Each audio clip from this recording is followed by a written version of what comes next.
Hello friends, शक्यम पाठशाला में आप सभी का स्वागत है। जीव विज्ञान की प्रमुख शाखाओं, शब्दावलियों एवं संबंधित उत्पादों से कुछ महत्वपूर्ण क्वेश्चन को आज हम सॉल्व करेंगे। तो चलते हैं पहले क्वेश्चन की तरफ। कीटों के वैज्ञानिक अध्ययन को क्या कहते हैं? आंसर है एंटोमोलॉजी। बाकी ऑप्शंस को भी हम डिस्कस कर लेते हैं। इख्तियोलॉजी के अंतर्गत मछलियों की संरचना का अध्ययन किया जाता है। पैरासिटोलॉजी के अंतर्गत परजीवी जीवों का अध्ययन किया जाता है और मैलेकोलॉजी के अंतर्गत मोलस्का और इनके खोलों का अध्ययन किया जाता है। मधुमक्खी पालन को क्या कहते हैं? आंसर है एपीकल्चर। बाकी के ऑप्शंस भी हम डिस्कस कर लेते हैं। सेरीकल्चर। कच्चे रेशम को उगाने के लिए जो प्राप्त करने के लिए हम रेशम कीटों का पालन करते हैं वो सेरीकल्चर के अंतर्गत ही आता है। Tissue culture. जो कोशिकाएं होती है, कोशिकाओं की जो बायोलॉजी होती है उसके अध्ययन को टिश्यू कल्चर बोला जाता है। लास्टली है पीसी कल्चर। मछली पालन पीसी कल्चर के अंतर्गत ही किया जाता है। उभयचर और सरीसृपों के अध्ययन को क्या कहते हैं? आंसर है हर्पेटोलॉजी। बाकी के ऑप्शंस भी डिस्कस कर लेते हैं। सरपेंटोलॉजी। सरपेंटोलॉजी के अंतर्गत सांपों का अध्ययन करते हैं। ऑर्निथोलॉजी, इसके अंतर्गत हम पक्षियों का अध्ययन करते हैं। और एक्थियोलॉजी हम ऑलरेडी डिस्कस कर चुके हैं, जिसके अंतर्गत मछलियों की संरचना का अध्ययन किया जाता है। फूलों के अध्ययन को क्या कहते हैं? आंसर है एंथोलॉजी। बाकी के ऑप्शंस भी डिस्कस कर लेते हैं। पैलिनोलॉजी। पैलिनोलॉजी के अंतर्गत हम विभिन्न प्रकार के परागकणों का अध्ययन करते हैं। एग्रोस्टोलॉजी। एग्रोस्टोलॉजी का अध्ययन जो है वो घास से संबंधित है। Lastly oncology. ऑन्कोलॉजी के अंतर्गत कैंसर एवं उससे संबंधित ट्यूमर का अध्ययन किया जाता है। घास के अध्ययन को क्या कहते हैं? तो जैसा हमने पिछले क्वेश्चन में देखा, घास के अध्ययन को एग्रोस्टोलॉजी बोलते हैं। जो बाकी ऑप्शन है उसको भी डिस्कस कर लेते हैं। कॉन्ड्रोलॉजी।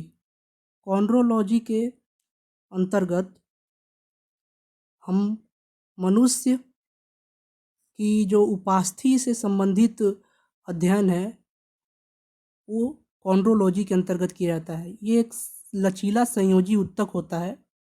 इसके उदाहरण है नाक और कान की हड्डी और अस्थियों के जोड़ भी इसी से बने होते हैं। नेक्स्ट है सेरोलॉजी।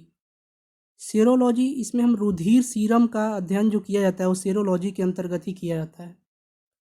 लास्ट है फ्रेनोलॉजी। मानव मस्तिष्क का अध्ययन फ्रेनोलॉजी के अंतर्गत किया जाता है।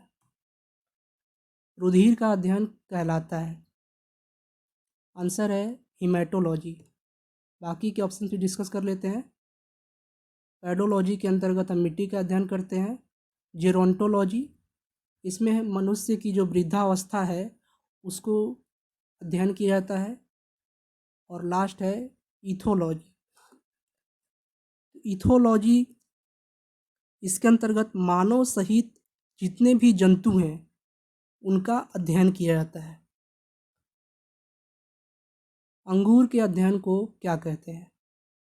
आंसर है विटीकल्चर। बाकी के ऑप्शंस भी डिस्कस कर लेते हैं। सेरीकल्चर हम ऑलरेडी डिस्कस कर चुके हैं। इसमें कच्चे रेशम का उत्पादन किया जाता है जिसमें कि हम रेशम कीट का पालन करते हैं। नेक्स्ट है वर्मी कल्चर। वर्मी कल्चर के अंतर्गत कृषि उत्पादन में बढ़ोतरी हेतु जो केंचुए होते हैं उनका पालन किया जाता है, वो इसके अंतर्गत ही आता है, वर्मी कल्चर के अंतर्गत। नेक्स्ट है ओली कल्चर।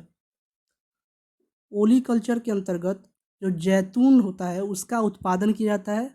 और जैतून इसको इंग्लिश में कहते हैं ओलिव। आपने सुना होगा ओलिव ऑयल। तो इसी का उत्पादन, संरक्षण, उसका व्यापार जो है ओली कल्चर के अंतर्गत किया जाता है। जेरोंटोलॉजी में किसका अध्ययन करते हैं? अगर आपको याद हो, हमने अभी अभी इससे पिछले कुछ क्वेश्चंस में हमने डिस्कस किया था जेरोंटोलॉजी से किसे कहते हैं। ऑप्शन में आप देख सकते हैं शिशु, महिलाएं, त्वचा की बीमारी और बुढ़ापा।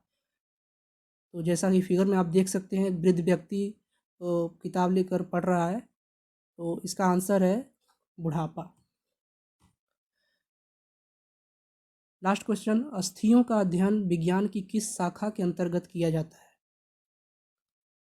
आंसर है ऑस्टियोलॉजी। बाकी के ऑप्शन से हम डिस्कस कर लेते हैं। न्यूरोलॉजी के अंतर्गत जो है हम तंत्रिका तंत्र से संबंधित अध्ययन किए करते हैं। सेरोलॉजी हम ऑलरेडी डिस्कस कर चुके हैं, जिसमें हम रुधिर सीरम का अध्ययन करते हैं। लास्ट ऑप्शन है फिजियोलॉजी जो शरीर के विभिन्न भागों के कार्य और जो कार्य विधियाँ होती हैं उन सभी का अध्ययन फिजियोलॉजी के अंतर्गत किया जाता है। तो ये थे जीव विज्ञान से संबंधित कुछ 10 इम्पोर्टेंट क्वेश्चंस। ऐसे ही कुछ क्वेश्चंस के साथ मिलेंगे हम एक नए वीडियो में। जय हिंद, जय भारत।